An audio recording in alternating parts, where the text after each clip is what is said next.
और उसी के साथ हमने ये भी देखा था कि चार्ट के ऊपर जो कैंडलस्टिक रहती है वो 1 मिनट की, 2 मिनट की, 5 मिनट की, 1 दिन की, 1 वीक की भी कैंडलस्टिक रह सकती है। मल्टीपल कैंडलस्टिक्स एक जगह पे आने के बाद वो कैंडलस्टिक का टाइम फ्रेम जो है वो चेंज होता है। तो मल्टीपल टाइम फ्रेम में जाके हमने देखा कि किस प्रकार से कैंडलस्टिक जो है वो चेंज होती है। अब इस लेक्चर में हम डिकोड करेंगे कैंडलस्टिक के टाइप्स को और कैंडलस्टिक के पैटर्न्स को। अब ये बहुत इंपॉर्टेंट चीज बन जाती है कि ट्रेडिंग करते समय कि कैंडलस्टिक के टाइप्स एंड पैटर्न्स जो है ये हमें समझ में आने चाहिए। कौन कहाँ पे कितना अग्रेसिव है ये बात हमें समझ में आनी चाहिए, so that we will get to know कि बायर्स कहाँ पे बाय कर रहे हैं और सेलर्स कहाँ पे सेल कर रहे हैं। तो दिस इज इंपॉर्टेंट थिंग। तो I welcome you in our new series decoding markets. My name is Shridhar Pandit and let's begin. So candlestick के चार्ट के पैटर्न्स में सबसे पहला चार्ट का पैटर्न जो है, कैंडलस्टिक के पैटर्न जो है उसमें देखिए होता क्या है।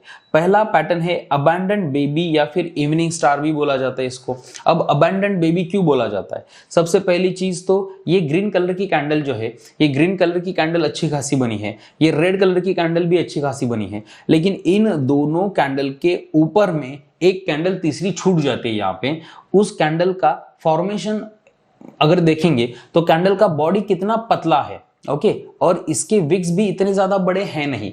तो ये बेबी कैंडल है, इसको डोजी कैंडल भी बोला जाता है। ओके, इसको डोजी कैंडल भी बोला जाता है। तो अबैंडन बेबी मतलब क्या कि ऐसा बेबी जिसको उसके मम्मी पापा ने अबैंडन कर दिया, उसको छोड़ दिया। ओके, तो ये पापा है, ये मम्मी है और ये बेबी को छोड़ दिया, इसको इस तरीके से समझ लीजिएगा अबैंडन बेबी। इसको इवनिंग स्टार भी बोला जाता है। इवनिंग स्टार क्यों? इसको ऐसा समझ लीजिएगा कि ये एक माउंटेन है, ये एक माउंटेन है और ये स्टार है, ये सूरज है हमारा, और ये सूरज जो है डूब रहा है नीचे। ऑलराइट, तो इसको इवनिंग स्टार भी बोला जाता है। अब ये जब कैंडलस्टिक पैटर्न तैयार होता है तो तैयार होने के बाद ये जो पर्टिकुलर ग्रीन कैंडल है, इसका अगर लो ब्रेक करने वाली नेक्स्ट कैंडल बन गई तो अच्छा खासा डाउनसाइड का मोमेंटम यहाँ पे आ सकता है, क्योंकि मार्केट अपसाइड में आया था। यहाँ पे बायर्स और सेलर्स दोनों की फाइटिंग हो गई, यहाँ पे डिसीजन किसी का भी नहीं बना। ओके, इनडिसाइसिव कैंडल है वो। बायर्स बाय करने का ट्राई कर रहे थे लेकिन सेलर्स ने सेल कर दिया, उसके बाद फिर बायर्स ने बाय करके अपसाइड में लेके आ गए। तो ये डिसीजन मेकिंग है नहीं इसमें कुछ, लेकिन यहाँ पे डिसीजन बन गया, रेड कलर का कैंडल बन गया। अब इसका मतलब है कि यहाँ पे फिलहाल तो सेलर्स जो है वो ज्यादा अग्रेसिव है। अगर सेलर्स और अग्रेसिव हो गए और डाउनसाइड का मोमेंटम आके यहाँ पे अगर कोई कैंडल स्टिक नीचे बन गया तो इसके बाद डाउनसाइड का मोमेंटम अच्छा खासा आ सकता है। अब दूसरा है अबैंडन बेबी मॉर्निंग स्टार। अब मॉर्निंग स्टार क्यों? एक साइड में एक पैरेंट है, दूसरे साइड में दूसरा पैरेंट है, और ये कैंडल देख लीजिएगा, इसका बॉडी बड़ा है क्या? नहीं, बेबी जैसा छोटा बॉडी है। इसके विक्स बड़े है क्या? नहीं, बेबी जैसे छोटे हाथ पैर इसके। ओके, अब इसको ऐसा समझ लीजिएगा कि ये एक माउंटेन है, ये एक माउंटेन है, और सूरज जो है ये माउंटेन के पीछे से अपसाइड में क्या कर रहा है, मतलब अपसाइड में आ रहा है, and that is the reason इसको मॉर्निंग स्टार ऐसा भी बोला जाता है। Abandon baby morning star, abandon baby. अब यहाँ पे देखिए रेड कलर का कैंडल पहले बना था, मतलब यहाँ पे सेलर्स अग्रेसिव है। यहाँ पे डिसीजन मेकिंग कुछ हुआ नहीं, सेलर्स ने सेल करने का ट्राई किया, बायर्स ने बाय करने का ट्राई किया, लेकिन यहाँ पे डिसीजन कुछ बना नहीं। और उसके बाद ये ग्रीन कलर का कैंडल बनता है, मतलब अभी कौन मार्केट में अग्रेसिव है? बायर्स अग्रेसिव है। जैसे ही ये पर्टिकुलर रेड कलर के कैंडल का हाई जो है ये ब्रेक करके कोई कैंडल अगर अपसाइड में क्लोजिंग दे देता है तो इसका मतलब है यहाँ से अच्छा खासा अपसाइड में मोमेंटम आ सकता है, क्योंकि बायर्स सेलर्स से ज्यादा अग्रेसिव है। ओके, अब उसके बाद बेरिश डोजी स्टार। अब फ्रैंकली स्पीकिंग अगर ये वाला कैंडल स्टिक देखेंगे पैटर्न और ये वाला कैंडल स्टिक देखेंगे तो इस केस में आपको एक जैसा ही दिखेगा। तो ये दूसरी मतलब नाम दूसरा क्यों दिया है, ज्यादा इसमें कुछ फर्क नहीं रहता। डोजी कैंडल का मतलब क्या है? डोजी कैंडल का मतलब है बॉडी एकदम पतली रहती है। प्लीज पार्डन मी, 2-4 दिन से मेरी तबीयत ठीक नहीं है, so please pardon my voice. Anyways, तो ये जो डोजी कैंडल है, इस डोजी कैंडल का बॉडी जो है पतला रहता है और अपसाइड में और डाउन साइड में दोनों जगह पे विक जो होती है वो एक जैसी रहती है, ऑलमोस्ट एक जैसी। अगर ऐसा रहेगा तो बेरिश डोजी स्टार भी इसको बोला जाता है। No worries with that. अब इसके बाद आता है बेरिश एनगल्फिंग लाइंस। अब बेरिश एनगल्फिंग लाइन मतलब क्या है? बेरिश मतलब डाउन साइड में गिर जाना। अब देखिए बियर और बुल, ओके, बियर और बुल, अब ये दो मार्केट के पार्टिसिपेंट्स हैं। अब इसका मतलब क्या है? जब मार्केट अपसाइड में जाता है ना तो उसको हम क्या बोलते हैं? बुलिश मार्केट बोलते हैं। अब बुलिश मार्केट क्यों बोलते हैं? क्योंकि जो मार्केट को बाय करके अपसाइड में लेके जा रहे हैं ना, वो लोगों को बुल ऐसा बोला जाता है। और मार्केट जब नीचे गिरता है ना तो हम मार्केट को बोलते हैं bearish market. Okay, bearish market क्यों बोलते हैं? बुल का मतलब है बैल और बेयर का मतलब है भालू, मराठी में अस्वल। अब मैं मराठी हूं तो मराठी कभी कभार निकल के आती है मेरे सामने, okay, and I am very bad in speaking Hindi, तो please bear with me. Anyways, अब बुलिश जब मार्केट रहता है ना और अपसाइड में जाता हुआ और बेरिश रहता है डाउन साइड में आता हुआ, तो इसको ऐसा क्यों बोला जाता है? What is the reason behind that? उसके पीछे का रीजन है, जब भी बुल उसके सामने का जो पर्सन रहता है उसके ऊपर अटैक कर देता है ना, तो वो दोनों सींगों से उसको हवा में उछालता है। जब मार्केट अपसाइड में जा रहा होता है ना तो ऐसा बोला जाता है कि बुल मार्केट को हवा में उछाल रहा है, इसलिए उसका नेचर जो है बुलिश नेचर है। और जब भी कोई भालू, बियर जो रहता है, वो उसके अपोनेंट के ऊपर अटैक करता है तो अपोनेंट को पंजे से नीचे मारता है ऐसे, ओके, धकेलने का ट्राई करता है, मारने का ट्राई करता है ऐसे नीचे। तो जब मार्केट नीचे गिरता है तो इसको बियरिश मार्केट या बियर मार्केट भी कहा जाता है। ओके, तो यहाँ पे बेरिश एनगल्फिंग लाइंस अगर यहाँ पे है, इसका मतलब क्या है? देखिए, ग्रीन कलर की एक कैंडल बनी है, मतलब यहाँ पे बायर्स ने क्या दिखाई थी? स्ट्रेंथ दिखाई थी बाइंग करने की। लेकिन जितना बायर्स ने स्ट्रेंथ दिखाई उससे भी ज्यादा स्ट्रेंथ सेलर्स ने दिखाई, और बायर्स की जो ये स्ट्रेंथ थी ये पूरी की पूरी सेलर्स ने खा ली, ओके, एनगल्फ कर ली।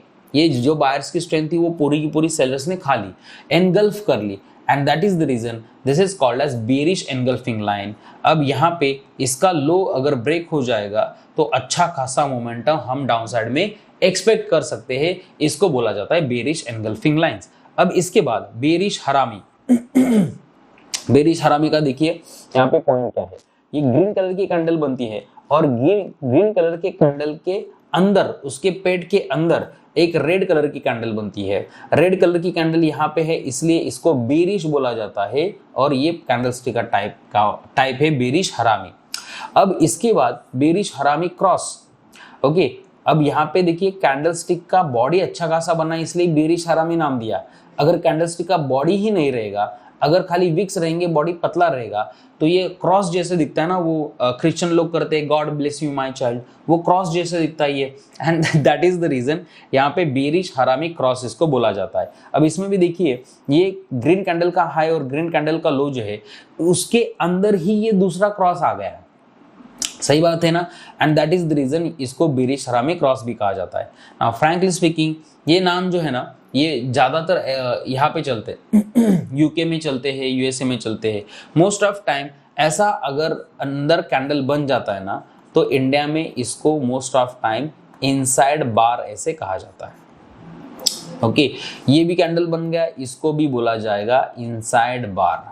तो आपको ऐसा नहीं है कि बेरिश हरामी है या बेरिश हरामी क्रॉस है उसके ऊपर आप सिर पकड़ के बैठे हो, नहीं भाई, मैं बोलता हूँ इन सारी चीजों को छोड़ दो, इनसाइड बार को पकड़ लो, ओके। जो भी कैंडल, एक कैंडल दूसरे कैंडल के अंदर बन जाएगी उसको हम बोलेंगे इनसाइड बार। ज्यादा कॉम्प्लिकेट नहीं करना, एकदम इजीली चीजें रखनी है, जितना इजी होगा उतना ही ट्रेड करने के लिए एकदम सुलभ रहेगा। अब इसके बाद ब्लैक इवनिंग स्टार। अब ये ब्लैक इवनिंग स्टार क्या है? देखिए ये अबैंडन्ड बेबी इवनिंग स्टार जो है, इसका मतलब क्या? ये कैंडल का जो बॉडी है एकदम पतला है, ओके, लेकिन यहाँ पे ये कैंडल का बॉडी जो है ये थोड़ा सा बन गया ना भाई साहब बॉडी, और ये बॉडी कौन कैसा बन गया? रेड कलर का बन गया। अब फॉरेक्स मार्केट में जो भी रेड कलर का कैंडल रहता है उसको ब्लैक कैंडल बोला जाता है, और जो भी ग्रीन कलर का कैंडल रहता है उसको व्हाइट कैंडल बोला जाता है। मैंने ये रेफरेंस जो है ना, एक बहुत बड़े ट्रेडर है विलियमसन करके फॉरेक्स मार्केट में, उनके बुक से ये रेफरेंसेस लिए हैं। And that is the reason आप देखेंगे बहुत सारी टर्मिनोलॉजी जो है ना उन्होंने वहाँ की उठा ली है, वहाँ की टर्मिनोलॉजीज है, but we will adjust accordingly, no worries with that. Black evening star, अब यहाँ पे हुआ क्या है, पहले ग्रीन कलर की कैंडल बन गई, इसका मतलब बायर्स ने बाय करना इनिशिएट कर दिया है। उसके बाद यहाँ पे क्या हो गया, डिसीजन मेकिंग हो रहा था कि बायर्स बाय करेंगे या सेलर्स सेल करेंगे, तो सेलर्स ने यहाँ पे थोड़ा सा अग्रेशन दिखा दिया और इसलिए इसको ब्लैक बोला गया क्योंकि रेड कलर की कैंडल है। और उसके बाद सेलर्स जो है वो कंप्लीटली हावी हो गए और बायर्स जो है वो इतने बाइंग नहीं कर सके और ये इवनिंग स्टार जैसे बन गया ना, फिर से ये हमने देखा था उसी टाइप का ये यहाँ पे भी बन गया कैंडलस्टिक का पैटर्न ये। And that is the reason black evening star, ये पर्टिकुलर कैंडलस्टिक पैटर्न इसको बोला जाता है। इसका लो अगर ब्रेक हो गया डाउन साइड में, कैंडल ने क्लोजिंग कर दिया, तो अच्छा खासा डाउन साइड का मोमेंटम हमें कैप्चर हो सकता है, हमें मिल सकता है। नाउ ब्लैक ग्रेवस्टोन या फिर इसको इन्वर्टेड हैमर भी बोला जाता है। अब ऐसे क्यों देखिए, ब्लैक क्यों, सबसे पहले तो रेड कलर की कैंडल है इसलिए ब्लैक है, अगर ग्रीन कलर की रहती तो इसको बोलते हैं व्हाइट। एनीवेज, तो ग्रेवस्टोन क्यों, ग्रेवस्टोन का मतलब है, इसको ऐसा समझ लीजिएगा, ग्रेव का मतलब क्या है, ग्रेव का मतलब है जिस भी मुर्दा व्यक्ति की बॉडी को जहां पे दफनाया जाता है, ओके, उसको बोलते हैं ग्रेव। ओके, वो गड्ढा खोद के जहां पे दफनाया जाता है उसको ग्रेव बोलते हैं। और उसके ऊपर जो वो स्टोन रखते, उसके ऊपर लिखते कि नाम क्या है उस बंदे का, आपने मूवीज में देखा होगा, देखिए नाम क्या है, कब जन्मा था, कब मर गया। और आजकल मैंने ये भी देखा है मूवीज में कि उसको इस दुनिया को क्या जाते जाते क्या संदेश देना था, वो संदेश भी वहां पे ग्रेवस्टोन के ऊपर लिख देते हैं लोग। Anyways, that is not the point here. मेरा पॉइंट क्या है, ब्लैक ग्रेवस्टोन। ओके, अब इसको ऐसा मान लीजिएगा कि ये पर्टिकुलर लाइन जो है ये हॉरिजॉन्टल हमारा प्लेन है, इसके नीचे ये गड्ढा खोद दिया है, ओके, जिसमें उस पर्टिकुलर बंदे को यहाँ पे दफना दिया जाएगा और इसके ऊपर ये अपसाइड का ग्रेवस्टोन लगाया, वो बड़ा वाला पत्थर ऊपर लगा दिया, तो इसको ब्लैक ग्रेवस्टोन बोलेंगे। या फिर इन्वर्टेड हैमर, हमारा हैमर आपको पता होगा, उसको ऐसा उल्टा कर दिया, हैमर को उल्टा कर दिया तो इन्वर्टेड हैमर बन जाता है। ओके, अब ये जो है ये बेरिश कैंडल है। ओके, अच्छा खासा बेरिशनेस इसमें आ गया है। अब बेरिश कैंडल क्यों हम बोलेंगे इसको, अब यहाँ पे देखिए रेड कलर की कैंडल है तो ओपन यहाँ पे रहेगा, ओपन होने के बाद थोड़ा सा अपसाइड में गया होगा कैंडल है, मतलब क्या, बायर्स ने बाइंग किया होगा और अभी तक ये कैंडल ना रेड नहीं दिख रहा, अब ग्रीन दिख रहा है क्योंकि ओपन के ऊपर ही ये प्राइस सस्टेन कर रहा है ना भाई साहब। ओके, लेकिन यहाँ पे हुआ क्या, क्लोजिंग दिया है क्या अपसाइड में, नहीं, तो सेलर्स ने क्या किया, सेलर्स ने सेल करना स्टार्ट कर दिया और नीचे आके यहाँ पे जाके क्या हो गया, टाइम खत्म हो गया, यहाँ पे कैंडल क्लोज हो गया। तो जितना बायर्स ने यहाँ से लेके यहाँ तक बाय किया था उतना तो सेलर्स ने सेल कर दिया, लेकिन उससे भी ज़्यादा सेलर्स ने अग्रेसिवली सेल किया है। तो ये अच्छा खासा बेरिश कैंडल है। इस बेरिश कैंडल के लो को ब्रेक होते ही हम डाउन साइड में आराम से बैठ सकते हैं। इसको बोलते हैं ब्लैक ग्रेवस्टोन या फिर इन्वर्टेड हैमर। ओके, आगे, अब आगे जाएंगे ब्लैक हैंगिंग मैन या फिर हैमर। ओके, अब इसको ब्लैक हैंगिंग मैन क्यों बोलेंगे, ब्लैक का क्या मतलब है, ब्लैक का मतलब है रेड। दूसरी चीज हैंगिंग मैन का क्या मतलब है, यहाँ पे देखिए, इसको ऐसा समझ लीजिएगा कि जिस पर्टिकुलर किसी भी एक बंदे ने अगर हैंग कर लिया है खुद को, ओके, गले से हैंग कर लिया है, तो मराठी में गड़फास बोलते हैं, हिंदी में क्या बोलते हैं यार पता नहीं मुझे, ट्राई टू अंडरस्टैंड, मेरी हिंदी बहुत कच्ची है। असो, ओके, तो ब्लैक हैंगिंग मैन जो है ना, ये क्या हो रहा है कि ये बंदे ने मतलब इस कैंडल ने खुद को यहाँ पे हैंग कर लिया है और ये डाउन साइड मतलब उस कैंडल के पैर ऐसे लटक रहे हैं, you can consider that. Okay, black hanging man या फिर इसको हैमर भी बोला जाता है। अब हैमर क्यों बोला जाता है, क्योंकि हैमर जैसी दिखती है, ये डाउन साइड का डंडा है और अप साइड का वो हैमर है, तो इसको हैमर भी बोलेंगे। अब ये जो है ये ब्लैक हैंगिंग मैन या फिर हैमर रेड कलर की कैंडल है और black line without upper shadow, मतलब क्या, ये अपर साइड की ये वाली शैडो जो आती है ना, ये शैडो इस पर्टिकुलर कैंडल को है नहीं। अब ये अच्छा खासा सेलिंग साइड का संकेत हमें देती है, just because of one thing कि जैसे ही ये कैंडल ओपन हो गई यहाँ पे, वैसे ही सेलर्स ने डोमिनेट करना शुरू कर दिया, बायर्स को मौका ही नहीं दिया बाय करने का, और यहाँ पे कंटिन्यूसली सेलिंग करते रहे। सेलिंग होने के बाद फिर से एक बार अपसाइड में मोमेंटम आई, क्योंकि यहाँ पे बायर्स ने आके बाय किया और यहाँ पे आके कैंडल ने क्या कर दिया, क्लोज कर दिया। तो black line without upper shadow is a good candle, bearish candle to go head with short. Okay, black marubozu. अब ब्लैक मारुबोजू का मतलब क्या है, देखिए कभी कभार सेलर्स इतने अग्रेसिव होते हैं कि जैसे ही कैंडल ओपन हो जाता है वैसे ही सेलिंग करना स्टार्ट कर देते हैं और बायर्स को एंट्री ही नहीं देते। तो ये वाली कैंडल ऐसी अच्छी खासी मारुबोजू कैंडल अगर बन गई कि डाउनसाइड में भी बायर्स को आने की एंट्री अगर नहीं दी, ओके, तो इस केस में हम इसको क्या बोलते हैं, डाउनसाइड की भी वीक नहीं है, अपसाइड की भी वीक नहीं है, इस केस में इसको बोलेंगे मारुबोजू। ये बहुत ही स्ट्रॉन्ग कैंडल रहती है टुवर्ड्स डाउनसाइड। इसका जैसे ही लो ब्रेक हो जाता है आप डाउनसाइड में आराम से बैठ सकते हैं, क्योंकि इतने अच्छे खासे सेलर्स आए हैं तो मार्केट में डाउनसाइड का मोमेंटम आएगा ही आएगा। इसके बाद आता है black morning star. Okay, black morning star क्यों, क्योंकि डाउनसाइड से लेके अपसाइड में मार्केट आया है यहाँ पे, और अग्रेसिव अभी कौन है ज्यादा, बायर्स अग्रेसिव है। तो यहाँ पे अगर हाई ब्रेक हो गया तो अपसाइड का मोमेंटम आने के चांसेस ज्यादा है, इसलिए यहाँ पे इसको मॉर्निंग स्टार बोला जाता है। और ये कैंडल जो है, ये पहले बेबी वाली कैंडल देखी थी, देखिए हमने, वो यहाँ पे कैंडल का बॉडी है, तो इसको बेबी वाला कैंडल नहीं बोलेंगे, इसको बोलेंगे ब्लैक मॉर्निंग स्टार। अब उसके बाद बुलिश डोजी स्टार करके एक कैंडल आता है, देखिए बुलिश डोजी स्टार क्यों, क्योंकि रेड कलर का कैंडल है, यहाँ पे ये बन गया बेबी जैसा कैंडल। अब यहाँ पे अगर ग्रीन कलर का कैंडल बन गया तो सेम पैटर्न ये वाला यहाँ पे बन जाएगा ना भाई साहब, तो इसको बुलिश डोजी स्टार बोला जाता है। उसके बाद आता है बुलिश एनगल्फिंग लाइंस। बुलिश मतलब क्या, अपसाइड का। एनगल्फिंग लाइन मतलब क्या, रेड कलर की एक कैंडल को, जो छोटी कैंडल है, उसको पूरा का पूरा खा जाती है ग्रीन कलर की दूसरी कैंडल, तो इसको क्या बोलते हैं, एनगल्फ करना, खा जाना। ओके, तो बुलिश कलर की बुलिश एनगल्फिंग लाइन है ये। उसके बाद आता है बुलिश हरामी। अब बुलिश हरामी का मतलब क्या है, रेड कलर की कैंडल के अंदर ग्रीन कलर की कैंडल होती है, और ये बुलिश हरामी का पैटर्न जो है, ये जब अपसाइड में ब्रेक हो जाएगा तो अपसाइड का प्रेशर रिलीज हो जाएगा, डाउनसाइड में ब्रेक हो जाएगा तो डाउनसाइड का प्रेशर रिलीज हो जाएगा। फ्रैंकली स्पीकिंग यहाँ पे अपसाइड जाने के चांसेस जो है ये थोड़े से ज्यादा रहते हैं। अब बुलिश हरामी जो है, इसको हम इंडिया में क्या बोलते हैं, क्या सिखाया था मैंने, इनसाइड बार। ज्यादा लोड नहीं लेना भाई साहब, ये देखिए बुलिश हरामी क्रॉस वगैरह, अरे बाप इतना क्यों लेना है, नहीं, इनसाइड बार, इसको भी बोल दो इनसाइड बार, सही बात है। तो ये चीजें हैं। अब ये बुलिश हरामी क्रॉस होने के बाद, बुलिश हरामी और बुलिश हरामी क्रॉस होने के बाद हम नेक्स्ट पॉइंट देखेंगे, वो है dark cloud cover cross.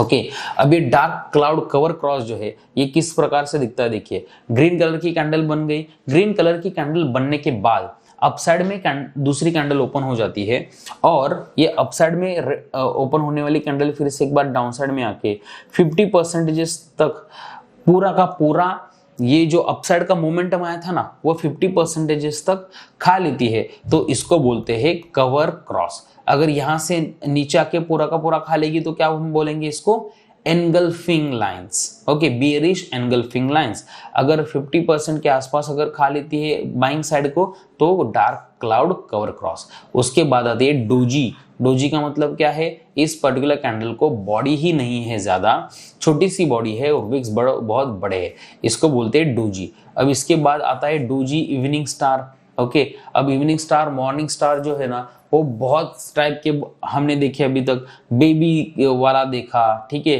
Black वाला देखा, ऑलराइट, व्हाइट वाला देखा। अब डोजी मॉर्निंग स्टार क्या है, यहाँ पे देखिए डोजी बन गई है, बेबी जैसा कैंडल है नहीं है, राइट, और डाउनसाइड से लेके अपसाइड तक यहाँ पे मोमेंटम जो है ये कंटिन्यू हो सकता है। एनीवेज, डाउनसाइड गैप जो है, ये वाला डाउनसाइड गैप मतलब क्या, यहाँ पे पहला कैंडल जो है ये क्लोज हुआ था, रेड कैंडल है मतलब क्लोजिंग नीचे रहेगा और ओपनिंग ऊपर रहेगा। अब उसके बाद दूसरे दिन मार्केट ही गैप डाउन ओपन हो गया, गैप डाउन ओपन होके यहाँ पे रेड कैंडल के यहाँ पे ओपन हो गया, यहाँ पे क्लोज हो गया, और इतना सारा गैप जो है ये भर नहीं पाया और ये कंटिन्यू डाउनसाइड में कर सकता है। उसके बाद डाउनसाइड तासुकी गैप। तासुकी गैप मतलब क्या, दूसरे दिन, ये मतलब पहले दिन जो गैप है वो फिलअप न होते हुए दूसरे दिन भी गैप फिलअप नहीं हुआ, इसका मतलब है कि अच्छा खासा बेरिश मार्केट यहाँ से हो सकता है। मार्केट को खुद का गैप भी फिलअप नहीं करना, the market is not even caring about gap fill up. उसके बाद dragon fly doji, dragon fly doji इसको कहा जाता है। अब ड्रैगन फ्लाई तो आपको पता होगा किस प्रकार का दिखता है, चतुर्पक्षी पंछी देखा होगा आपने, पतंग भी बोलते हैं उसको, राइट। तो ड्रैगन फ्लाई जो है ये इस प्रकार का दिखता है कि छोटा सा बॉडी रहता है और नीचे उसका टेल जो रहता है तो बहुत बड़ा टेल रहता है, ओके। उसके बाद ग्रेवस्टोन डोजी भी आप देख सकते हो कि इसके नीचे वो मानुष दफनाया हुआ, बंदा दफनाया हुआ होगा, ओके। और अपसाइड का ये ग्रेवस्टोन जो है ये डोजी के जैसे दिख रहा है, ग्रेवस्टोन डोजी। तो आप इस प्रकार से भी देख सकते हैं। अब इसके बाद grip bottom and hammer, okay. अब इसको क्या बोलेंगे हम, अगेन इनसाइड बार, ओके। ये ज्यादा देखिए कॉम्प्लिकेटेड करने की जरूरत नहीं है, एक कैंडल के अंदर दूसरी कैंडल दिख गई, इनसाइड बार बोल दो। अब grip bottom and piercing line, इसको भी क्या बोलेंगे हम, inside bar. Grip top and dark cloud cover, inside bar बोल देंगे इसको।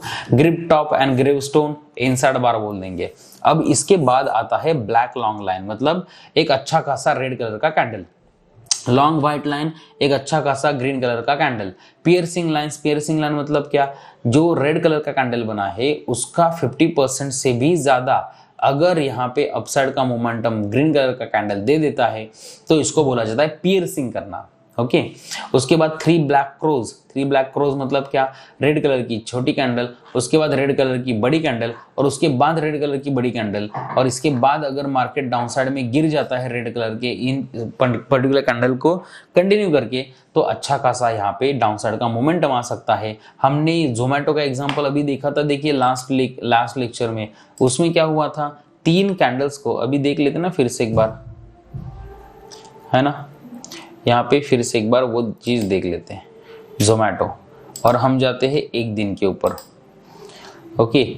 अब देखिए ये वाला कैंडल रेड कलर का है, ये वाला कैंडल रेड कलर का है, ये वाला कैंडल भी रेड कलर का है। जैसे इस पर्टिकुलर रेड कलर के कैंडल का लो ब्रेक हो गया, अच्छा खासा कितना डाउनफॉल आ गया है, सही बात है ना।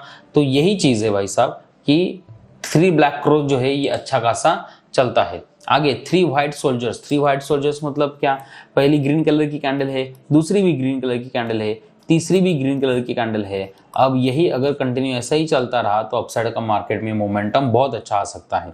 उसके बाद अपसाइड का गैप, मार्केट में गैप छोड़ के अपसाइड का ओपनिंग होके अपसाइड में चला गया। अपसाइड का तासुकी गैप, दूसरे दिन भी ये गैप जो है फिलअप नहीं हुआ, उसको तासुकी गैप बोला जाता है। White evening star, white evening star, ये तो पहली चीज तो इवनिंग स्टार बन गया। इसके बाद मार्केट डाउनसाइड में जाने के चांसेस बहुत ज्यादा रहते हैं, इसलिए इसको बोला जाता है इवनिंग स्टार। लेकिन यहाँ पे ये जो कैंडल छोड़ दिया ना, ये रेड कलर का नहीं है, ये ग्रीन कलर का है, तो ये क्या बन गया, व्हाइट इवनिंग स्टार, ओके। अब यहाँ पे व्हाइट ग्रेवस्टोन या फिर इन्वर्टेड हैमर स्टार, ये चीज तो हमने ऑलरेडी देख ली है, तो इसको सेपरेटली एक्सप्लेन करने की कोई जरूरत नहीं है। व्हाइट हैंगिंग मैन या फिर हैमर, ये भी चीज हमने देख ली, okay. White line without lower shadow, और यहाँ पे देखिए लोअर शैडो नहीं है, इसका मतलब यहाँ पे डाउन साइड में सेलर्स ही अवेलेबल नहीं है। जैसे ही मार्केट यहाँ पे ओपन हो गया, ग्रीन कैंडल है तो ओपनिंग रहेगा इसका नीचे, जैसे ही कैंडल ओपन हो गया वैसे ही बायर्स ने अग्रेसिवनेस अग्रेशन दिखा के मार्केट को अपसाइड में आके क्लोजिंग दे दिया है। उसके बाद आता है व्हाइट मारुबोजू, मतलब जहां पे कैंडल ओपन हुई थी डाउन साइड में वहीं से लेके अपसाइड तक का मोमेंटम, और अपसाइड में भी क्लोजिंग जो आया है, ये क्लोजिंग भी उसी प्रकार का है कि एक भी सेलर को घुसने ही नहीं दिया मार्केट ने। जितने सेलर्स घुस रहे थे ना उतने सारे लिक्विडिटी जो है ग्रैब कर ली थी। इस पर्टिकुलर कैंडल का अपसाइड का ब्रेकआउट आने के बाद अच्छा खासा मोमेंटम हमें दिख सकता है, तो इसको बोला क्या जाता है, व्हाइट मारुबोजू, सही बात है। अब इसके बाद बहुत इंपॉर्टेंट चीज है, देखिए, नहीं व्हाइट मारुबोजू तो किया, आई बिलीव सो, यस। तो ये सारे कैंडलस्टिक के पैटर्न जो है ये हमने देखे, और ये कैंडलस्टिक के पैटर्न्स हम आगे देखेंगे ट्रेडिंग में किस प्रकार से हम यूज कर सकते हो। हालांकि मैंने मोस्ट ऑफ टाइम यहाँ पे बता दिया है कि कैंडलस्टिक का पैटर्न किस प्रकार से चलता है, हम लाइव में भी देखेंगे चार्ट के ऊपर जाके कि किस प्रकार से ये चीज होती है। तो नेक्स्ट लेक्चर में फिर से एक बार हम देखेंगे प्राइस एक्शन के कुछ ऐसे पैटर्न्स, डाउ की कुछ ऐसी थ्योरी कि जहां पे आप वो थ्योरी देखने के बाद अच्छा खासा ट्रेडिंग करना स्टार्ट कर सकते हैं। कुछ अगर दिक्कत रहेगा तो do let me know in the doubt solving session. Thank you very much for your time. Shridhar Pandit signing off. जय शिवराय।